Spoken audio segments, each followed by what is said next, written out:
Hello friends, ഇന്നത്തെ എപ്പിസോഡിൽ സത്യഭാമ എല്ലാവരോടുമായി പറഞ്ഞു, എൻ്റെ മൂത്ത മകൻ വിഷ്ണുവിൻ്റെ വിവാഹം കഴിഞ്ഞു. അവൻ വിവാഹം കഴിച്ച വിവരം ഞങ്ങളാരും തന്നെ അറിഞ്ഞിരുന്നില്ല. ഞങ്ങൾ അറിയാതെയായിരുന്നു അവൻ്റെ വിവാഹം. അതുകൊണ്ട് തന്നെ വിവാഹത്തെ ചൊല്ലി പലരും പല പരാതികളും പറയുന്നുണ്ട്. എല്ലാവരുടെയും പരാതി തീർക്കാൻ തന്നെയാണ് എൻ്റെ തീരുമാനം. അതിനാൽ അടുത്ത ആഴ്ച വിഷ്ണുവിൻ്റെയും കാർത്തികയുടെയും വിവാഹം എല്ലാവരെയും ക്ഷണിച്ചു വരുത്തി തന്നെ ഈ മുറ്റത്ത് വെച്ച് നടത്താൻ തീരുമാനിച്ചിരിക്കുകയാണ്.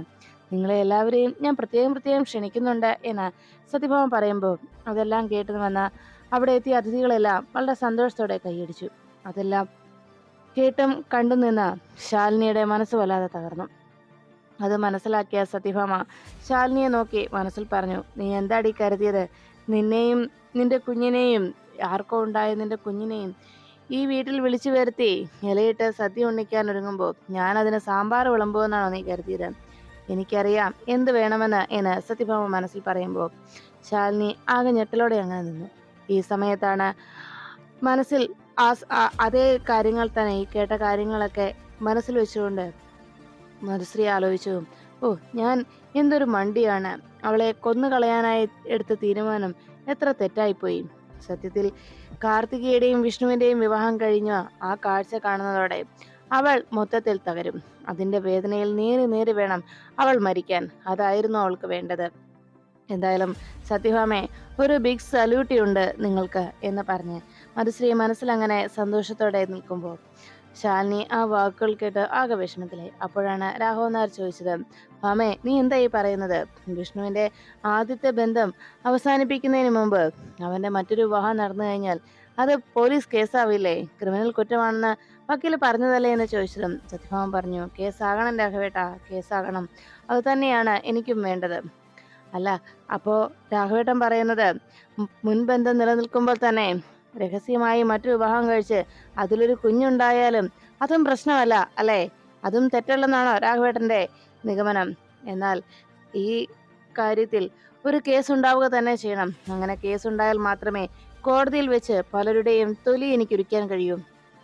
കേസുമായി പോകുന്ന ആളുകളെ കോടതിയിൽ കയറ്റി ഞാൻ അവരുടെ തൊലി ഉരിച്ചിരിക്കും, രാഘവേട്ടൻ നോക്കിക്കോ എന്ന് പറയുമ്പോൾ ശാലിനിയുടെ അരികിലേക്ക് മധുശ്രീ ചെല്ലുന്നു.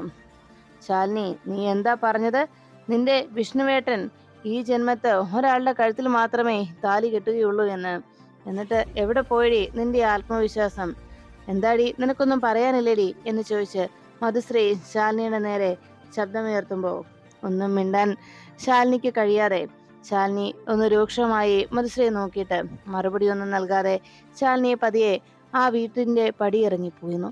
നേരെ കാറിനരികിലേക്ക് ശാലിനി വന്ന് നിൽക്കുന്നത് കണ്ടതോടെ സത്യങ്ങൾ മനസ്സിലാക്കിയ വിഷ്ണു ശാലിനിയുടെ മനസ്സ് വല്ലാതെ തകർന്നുവെന്ന് തിരിച്ചറിയുമ്പോൾ ശാലിനി വിഷമത്തോടെ കാറിനരികിലേക്ക് പോകുന്നത് കണ്ട് വിഷ്ണുവും പുറത്തേക്ക് ഇറങ്ങി. അപ്പോഴേക്കും കമലിനും പിന്നാലെ വിഷ്ണുവിനോടൊപ്പം പുറത്തേക്ക് വന്നു.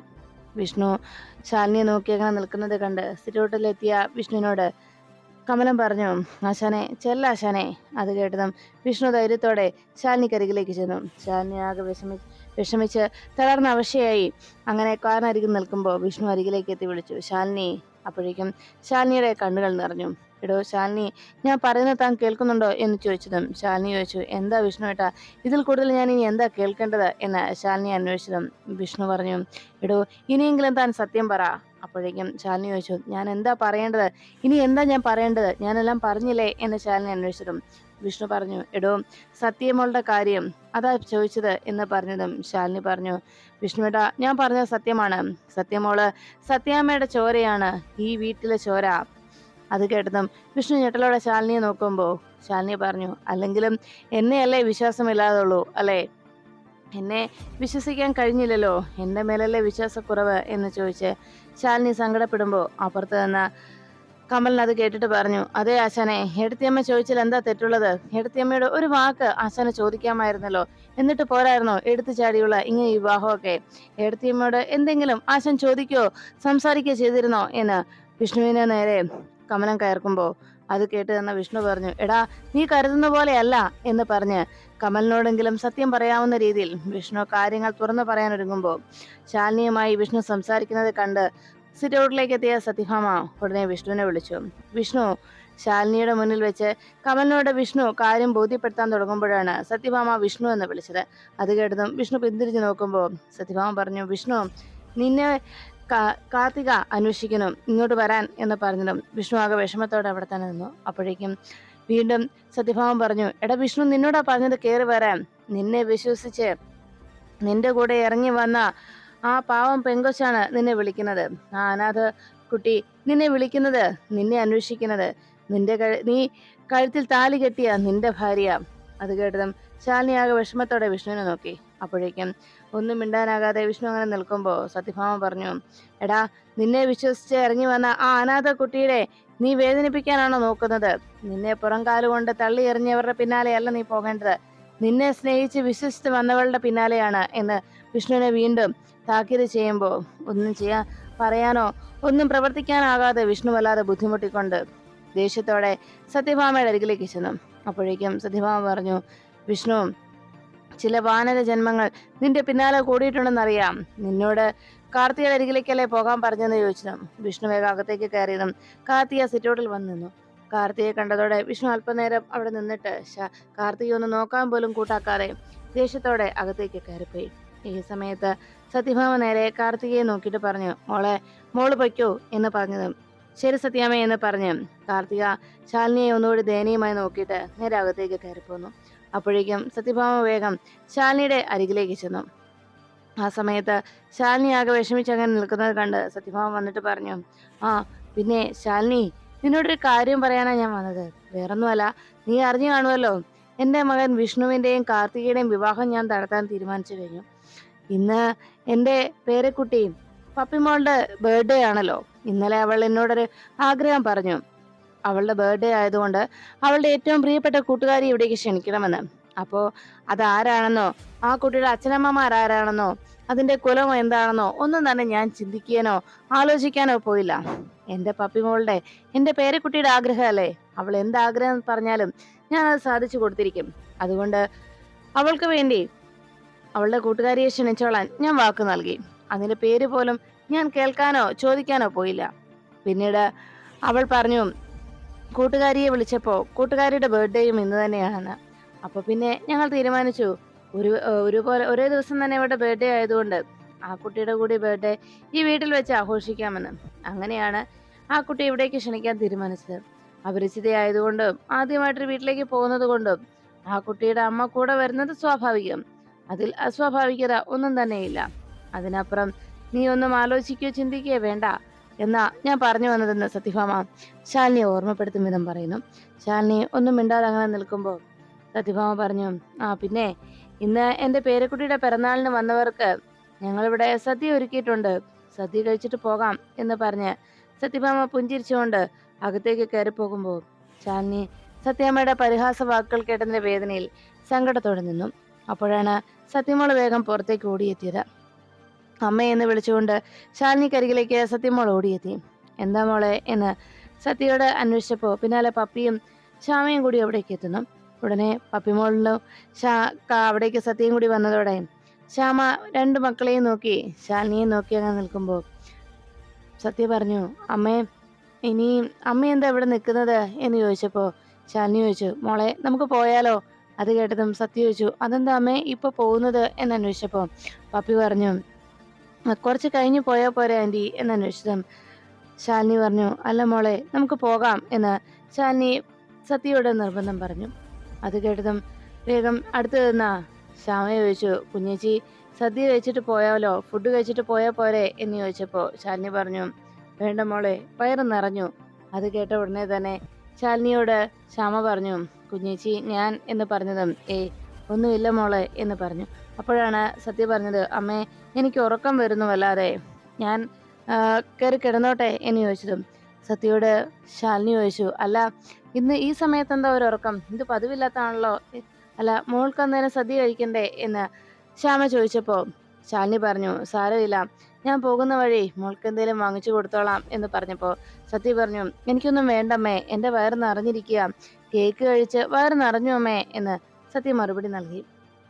അത് കേട്ടപ്പോഴേക്കും ആകെ അതിശയമായി. സത്യമോളുടെ വയറ് നിറഞ്ഞിരിക്കുക എന്ന് പറഞ്ഞപ്പോൾ ശ്യാമ പറഞ്ഞു, ആ കേക്ക് പീസ് കഴിച്ചതല്ലേ ഇവർ രണ്ടുപേരും, അതുകൊണ്ടായിരിക്കും മധുരമല്ല കുഞ്ഞേച്ചി എന്ന് ശ്യാമയും പറയുന്നു. ഉടനെ തന്നെ ഡോറ് തുറന്ന് കാറിനകത്തേക്ക് കയറി. അപ്പോഴേക്കും പപ്പിയെ അകത്ത് നിന്ന് സത്യഭാമ വിളിച്ചു. ദാ വരുന്നു സത്യാമ്മേ എന്ന് പറഞ്ഞ് പപ്പി വേഗം അകത്തേക്ക് ഓടിപ്പോയി. അപ്പോഴാണ് ശ്യാമ അകത്തേക്ക് കാറിനകത്തേക്ക് കയറാൻ തുടങ്ങിയ ശാലിനിയെ വിളിച്ചത്. കുഞ്ഞേച്ചി എന്ന് വിളിച്ചതും ശാലിനി വേഗം ഡോറടച്ചിട്ട് ശ്യാമയെ നോക്കി.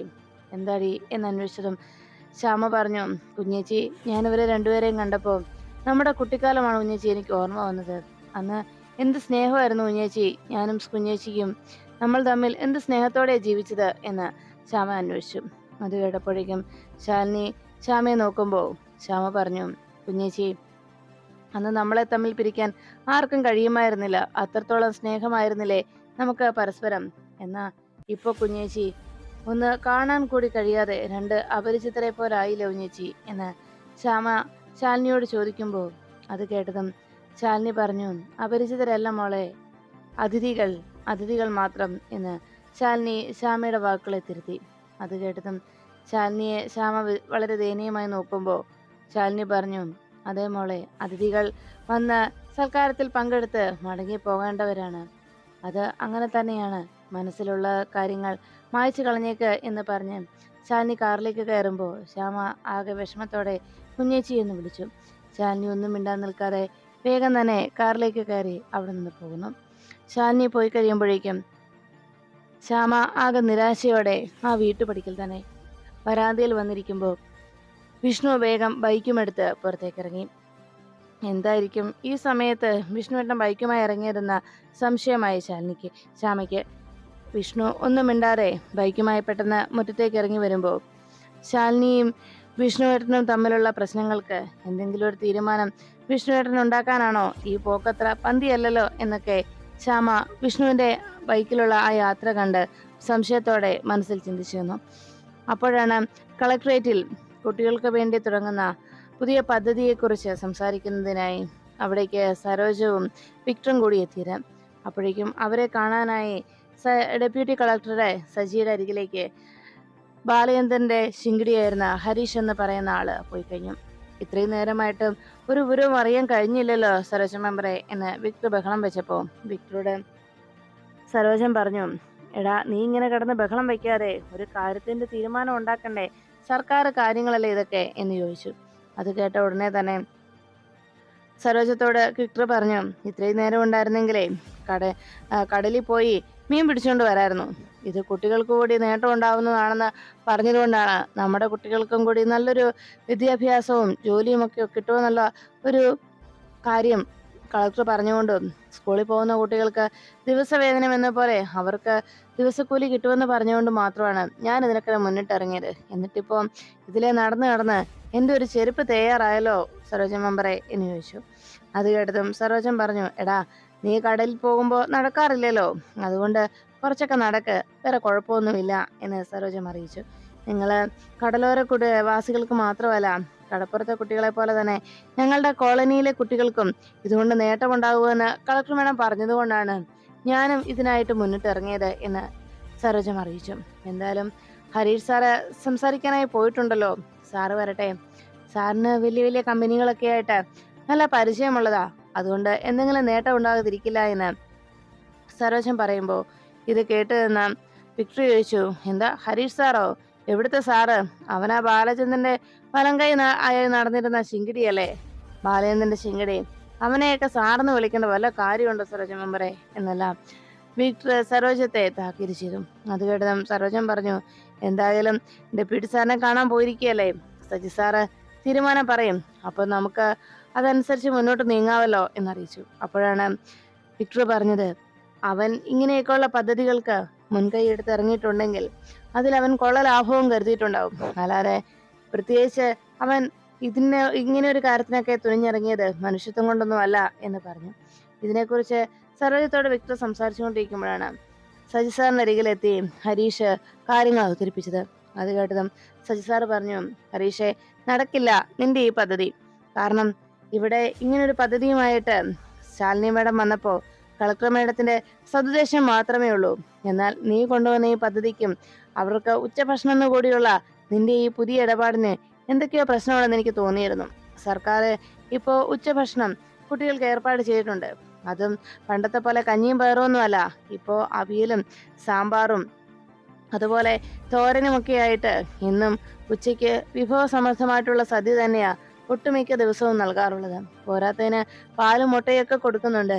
ഇതെല്ലാം കേട്ടതോടെ ഹരീഷ് പറഞ്ഞു, അതൊന്നും പ്രശ്നമില്ല, അതൊക്കെ കൊടുത്തോട്ടെ, അതിന്റെ കൂട്ടത്തിൽ എന്നാ ഞാനും പറഞ്ഞത് എന്ന് ചോദിച്ചപ്പോ ഹരീഷിനോട് സജി സാറ് പറഞ്ഞു, അതെ, നിന്റെ ഈ പുതിയതായിട്ട് കൊണ്ടുവന്ന ഈ കമ്പനിയെ കുറിച്ച് ഞാൻ അന്വേഷിച്ചു ഹരീഷെ. അവര് കുറേയേറെ പ്രശ്നങ്ങളിൽ പെട്ട് കിടക്കുന്നതാണ്. സർക്കാരിന്റെ ഇപ്പോഴത്തെ ഇത് വെച്ച് നോക്കിയാൽ ആ ആ ഒരു കമ്പനിയെ ഒരു കാരണവശാലും ഇന്ന് നിലനിർത്തിക്കൊണ്ട് പോകരുത്. സമൂഹത്തിൽ അങ്ങനെ ഒരു കമ്പനി നിലനിർത്താൻ പാടില്ല എന്ന് കരിഞ്ചന്ത പട്ടികയിൽ പെട്ടിട്ടുള്ളതുമാണ് ആ കമ്പനി. അത് ഷവർമ പോലുള്ള മാരകമായിട്ടുള്ള വിഷമടങ്ങിയിട്ടുള്ള മാരകമായ ദോഷങ്ങൾ ശരീരത്തിനുണ്ടാക്കുന്ന രീതിയിലുള്ള ഫുഡ് ഐറ്റംസ് കൊടുത്ത് പലരെയും ആപത്തിൽ അകപ്പെടുത്തിയിട്ടുള്ള ഒരു കമ്പനിയാണെന്നും അറിയാൻ കഴിഞ്ഞത്. അതുകൊണ്ട് തന്നെ ഈ കുട്ടികൾക്ക് വേണ്ടി മാത്രം ഇങ്ങനെയൊരു മീൽസ് ഇവരിൽ നിന്ന് കൊടുക്കുന്നതിന്റെ പ്രത്യേകതയൊക്കെ എനിക്ക് മനസ്സിലാക്കാൻ കഴിയുന്നുണ്ട് ഹരീഷെ. നിനക്കിതിൽ നിന്ന് വൻപിച്ച ആദായം തന്നെ കിട്ടുമെന്നും എനിക്കറിയാം. പക്ഷേ അങ്ങനെ കൊള്ളലാഭം കൊയ്യാനായിട്ട് നീ പുതിയ പദ്ധതിയുമായി വരേണ്ട കാര്യമില്ല ഹരീഷെ. ഞാൻ ഒരു കാരണവശാലും ഇത് സൈൻ ചെയ്യില്ല എന്ന് സജി പറയുമ്പോൾ ഇത് കേട്ട ഹരീഷ് പറഞ്ഞു, ശരിയാ സാറേ, സാറ് പറഞ്ഞതുപോലെ ഇതിൽ നിന്ന് നേട്ടമൊക്കെ ഉണ്ട്, സത്യം തന്നെയാണ്. പക്ഷെ അതിന്റെ പങ്ക് സാറിനും കിട്ടും. സാറിന് കണ്ണടച്ചാൽ പോരെ. ഇത്ര വലിയ പ്രശ്നത്തിന് ആവശ്യമൊന്നുമില്ലല്ലോ. ലക്ഷങ്ങൾ ആണ്, മഹാലക്ഷ്മിയാണ് മുന്നിൽ വന്ന് നിൽക്കുന്നത്. അത് പുറംകാലം കൊണ്ട് തട്ടിക്കളയരുത് സജി സാറേ എന്ന് പറയുമ്പോൾ സജി പറഞ്ഞു, അതേ ഹരീഷേ, ഞാൻ അത്ര ഹരിചന്ദ്രനൊന്നുമല്ല, അത് തീർച്ച തന്നെയാണ്. പക്ഷേ ഇവിടെ വന്ന് കളക്ടർ മേഡവുമായി ഇടപഴകി തുടങ്ങിയപ്പോൾ മേഡത്തിന്റെ ഈ ഭരണത്തിൽ എനിക്കും എന്റെ കണ്ണ് കുറച്ചൊക്കെ തുറന്നു എന്ന് നീ കരുതിക്കോ. അതുകൊണ്ട് ഇതുപോലെയുള്ള കൊള്ളലാഭം, അതും പിഞ്ചു കുഞ്ഞുങ്ങൾക്ക് വേണ്ടിയുള്ള ഭക്ഷണം വെച്ച് ഞാൻ അതിനൊരിക്കലും സൈൻ ചെയ്ത് തരില്ല ഹരീഷേ, നീ എത്ര പറഞ്ഞാലും. അത് കേട്ടതും ഹരീഷ് പറഞ്ഞു, അപ്പോ സാർ സൈൻ ചെയ്തില്ല, ഉറപ്പാണല്ലോ അല്ലേ? ഇതില് സർക്കാർ വെറും ഒരു കാവൽക്കാരൻ മാത്രമാണെന്നല്ലേ പറഞ്ഞത്? പിന്നെ എന്താ ഇത്ര നിർബന്ധവും വാശിയും ഒക്കെ എന്ന് ചോദിച്ചതും ഹരീഷിനോട് സജി പറഞ്ഞു, അതെ ഹരീഷേ, നീ പറഞ്ഞ ശരി തന്നെയാണ്. ഇത് കാവൽക്കാരനാണെങ്കിൽ പോലും അതിലും ഒരു സത്യസന്ധത വേണം. അതുകൊണ്ട് തന്നെ ഇത് ഞാൻ സൈൻ ചെയ്യില്ലെന്ന് പറഞ്ഞാൽ സൈൻ ചെയ്യില്ല. ഇനിയും നീ ഇതിനെ നിർബന്ധിച്ച നിനക്കെതിരെ ഞാൻ വിജിലൻസ് കേസ് ഫയൽ ചെയ്യും. ഒരു സർക്കാർ ഉദ്യോഗസ്ഥനെ കൈക്കൂലി തരാനായിട്ട് പ്രേരിപ്പിച്ചു എന്ന് പറഞ്ഞ്, എന്താ അത് വേണോ? അതോടെ നിന്റെ രാഷ്ട്രീയ ഭാവിയും തീരും എന്ന് പറഞ്ഞപ്പോ ഹാരിഷ് പറഞ്ഞു, എന്നാ ശരി സാറേ, നമുക്ക് നോക്കാം, സാറിന്റെ തീരുമാനത്തിൽ മാറ്റം വരുവോ ഇല്ലയോ എന്ന് പറഞ്ഞുകൊണ്ട് ഹാരിഷ് അവിടുന്ന് പുറത്തേക്ക് ഇറങ്ങി. ഈ സമയത്ത് ഹാരിഷിന്റെ വരവും പ്രതീക്ഷിച്ച് വിക്ടറും സരോജ മെമ്പറും കാത്തിരിക്കുമ്പോൾ ഹാരിഷ് വരുന്നത് കണ്ടതോടെ വിക്ടർ പറഞ്ഞു, ദേ പോയിരിക്കുന്നു, അവിടെ വരുന്നുണ്ട്, വലയുമായിട്ട് പോയി വല വീശാൻ പോയ മുക്കുവൻ. എന്തായ വല മീനും തടഞ്ഞിട്ടുണ്ടോ എന്ന് കണ്ടിട്ട് തോന്നുന്നില്ല എന്ന് വിക്ടർ പറയുമ്പോൾ അരികിലേക്ക് എത്തിയ ഹാരിഷിന്റെ അരികിലേക്ക് സരോജ മെമ്പർ വേഗം എത്തി. എന്താ ഹാരിഷ് സാറേ, എന്താ സാറ് പറഞ്ഞത് എന്ന് ചോദിച്ചപ്പോ ഹാരിഷ് പറഞ്ഞു, അത് നടക്കില്ല സരോജ മെമ്പറെ. അത് കേട്ടതും പെട്ടെന്ന് വല്ലാത്ത ആശങ്കയായി സരോജത്തിന്. തന്നോട് വാക്ക് തന്ന കളക്ടർ മേഡത്തിന്റെ അന്നത്തെ ആ പ്രവൃത്തികളെ കുറിച്ചും മേഡം തനിക്ക് ഇങ്ങനെ ഒരു പദ്ധതി നടപ്പിലാകുമെന്നും ഈ സമൂഹത്തിൽ നിലനിൽക്കുന്ന കുട്ടികളുടെയും അതുപോലെ പിന്നോക്കമായി മാറിയിരിക്കുന്ന പല ആളുകളുടെയും ജീവിതത്തിന് കരുത്താർജിക്കാനും കുട്ടികളുടെ ഭാവി സുരക്ഷിതമാക്കാനുമായിട്ടുള്ള പദ്ധതിയാണെന്ന് പറഞ്ഞ് അന്ന് തന്റെ മുന്നിൽ നിൽക്കുന്ന കളക്ടർ മേഡത്തെ ദൈവതുല്യായി കണ്ട് സന്തോഷം അറിയിച്ച സരോജത്തിന്റെ മനസ്സിൽ ശാലിനിയുടെ ഈ പദ്ധതി നടപ്പിലാകാൻ പോകുന്നില്ല എന്നറിഞ്ഞതോടെ വല്ലാത്ത നിരാശയുണ്ടാകുന്നു. അപ്പോഴാണ് ശാലിനിയോടൊപ്പം കാറിൽ പോകുന്ന സത്യ ശാലിനിയെ വിളിച്ചത്. അമ്മേ എന്ന് വിളിച്ചതും ശാലിനി എന്താ മോളെ എന്ന് ചോദിച്ചു. അപ്പോഴേക്കും സത്യ പറഞ്ഞു, അമ്മേ എനിക്ക് ഉറക്കം വരുന്നു, ഞാൻ കിടന്നോട്ടെ എന്ന് ചോദിച്ചതും അതിനെന്താ മോള് കിടന്നു അമ്മയുടെ മടിയില് എന്ന് പറഞ്ഞ് ശാലിനി തന്റെ മടിയിലേക്ക് സത്യമോളെ കിടത്തി. കണ്ണടച്ച് സത്യമോള് കിടക്കാൻ തുടങ്ങുമ്പോൾ ശാലിനി പറഞ്ഞു, മോള് കണ്ണടച്ച് കിടന്ന് ഉറങ്ങിക്കോ കേട്ടോ, വേറെ ഒന്നും ചിന്തിക്കണ്ട, അമ്മ അടുത്തുണ്ട് എന്ന് പറഞ്ഞ് സത്യമോളുടെ മുടി അങ്ങനെ തലോടിക്കൊടുത്ത് തലയിലൂടെ കൈകൾ ഓടിച്ചുകൊണ്ട് സത്യമോളെ മടിയിൽ കിടത്തി അങ്ങനെ ശാലിനി വിഷ്ണുവിന്റെയും കാർത്തികയുടെയും വിവാഹ കാര്യത്തെക്കുറിച്ചും അടുത്ത ദിവസം നടക്കാൻ പോകുന്ന വിവാഹത്തെക്കുറിച്ചുമൊക്കെ ആലോചിച്ച് ടെൻഷനോടെ പോകുമ്പോൾ ശാലിനിയുടെ പിന്നാലെ വിഷ്ണു ബുള്ളറ്റിൽ വന്നുകൊണ്ടിരിക്കുന്നു. മടിയിൽ കിടന്നുറങ്ങുന്ന സത്യമോളുടെ കഴുത്തിൽ വിഷ്ണു അണിയിച്ചു കൊടുത്ത ആ മാലയും നോക്കി ശാലിനി അങ്ങനെ ഇരിക്കുമ്പോൾ പെട്ടെന്ന് രാമേട്ടൻ വേഗം സഡൻ ബ്രേക്ക് ചവിട്ടി. എന്താ പറ്റിയെന്നറിയാനായി ഞെട്ടലോടെ ശാലിനി നോക്കുമ്പോൾ ശാലിനിയുടെ കാറിന് സൈഡിലൂടെ വേഗം ഓവർടേക്ക് ചെയ്ത് ബുള്ളറ്റിൽ വിഷ്ണു കാറിന് മുന്നിൽ വന്ന് നിൽക്കുന്നു. അത് കണ്ടതോടെ ശാലിനി ആകെ ആശങ്കയിലായി. എന്തായിരിക്കും വിഷ്ണുവേട്ടൻ്റെ ഭാവം എന്നാലോചിച്ച് വിഷമത്തോടെ ശാലിനി അങ്ങനെ ഇരിക്കുമ്പോൾ വിഷ്ണു വേഗം ബുള്ളറ്റിൽ നിന്നിറങ്ങി ശാലിനിയുടെ അരികിലേക്ക് എത്തി. ഡോറ് തുറന്ന് ശാലിനിയോട് ഇറങ്ങി വരാനായി പറഞ്ഞു. ശാലിനി എന്താ കാര്യം എന്നറിയാനായി എന്താ വിഷ്ണുവേട്ട കാര്യമെന്ന് അന്വേഷിക്കുമ്പോൾ വിഷ്ണു പറഞ്ഞു, ഇങ്ങോട്ട് ഇറങ്ങി വാ, എന്നിട്ട് പറയാം. അങ്ങനെ ശാലിനിയെ നിർബന്ധപൂർവ്വം കാറിൽ നിന്ന് പിടിച്ചിറക്കി. ശാലിനി പുറത്തേക്ക് ഇറങ്ങിയതും വിഷ്ണു ശാലിനിയോട് ചോദിച്ചു, എനിക്ക് ഒരേ ഒരു ചോദ്യത്തിന് ഉത്തരം കിട്ടിയാൽ മതി.